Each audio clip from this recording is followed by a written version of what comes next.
Doctor B R Ambedkar doctor B R Ambedkar. ఈరోజు 77వ గణతంత్ర దినోత్సవ సందర్భంగా మన మిర్యాలగూడ విద్యుత్ ఉద్యోగులు ఐఎన్టీసీ 320 యూనియన్ ఆఫీసులో జెండా ఆవిష్కరణ కార్యక్రమం ఏర్పాటు చేయడం జరిగింది.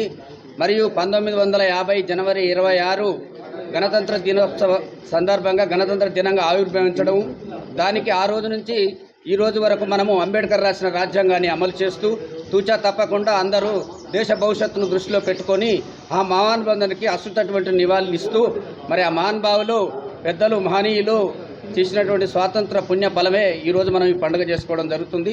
దీనికి భారతదేశ వ్యాప్తంగా ఈరోజు అందరూ స్మరణ చేసుకుంటూ జరుపుకుంటున్నాము.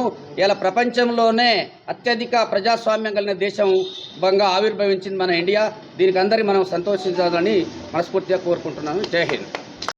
77వ గణతంత్ర దినోత్సవానికి చేసినటువంటి విద్యుత్ కార్మికులకు అలాగే ఆఫీసర్లకు నాతోటి ఉద్యోగులందరికీ ప్రత్యేకమైన వందనాలు తెలియపరుస్తూ ఉన్నాను. మనకు రాజ్యాంగము తెచ్చినటువంటి అంబేద్కర్ గారు మనకందరికీ ఎంతో స్ఫూర్తిదాయకంగా భావిస్తూ ఉన్నాను. అదే రీతిగా విద్య వైద్యము అవి మనం ముందల ఉంచుకొని ఆ రీతిగా మనం ముందుకు పోయినట్లయితే అన్ని విషయాలలో విజయం సాధిస్తామని చెప్పేసి ఈ అవకాశం కల్పించినటువంటి మీడియా మిత్రులకు అలాగే మన సెక్రటరీ అయినటువంటి రాజేశ్వరరావు గారికి ఇంకా మిగతా కార్యక్రమాలకు అందరికీ నా యొక్క ప్రత్యేకమైన వందనాలు తెలియపరుస్తూ ముగిస్తా ఉన్నాను.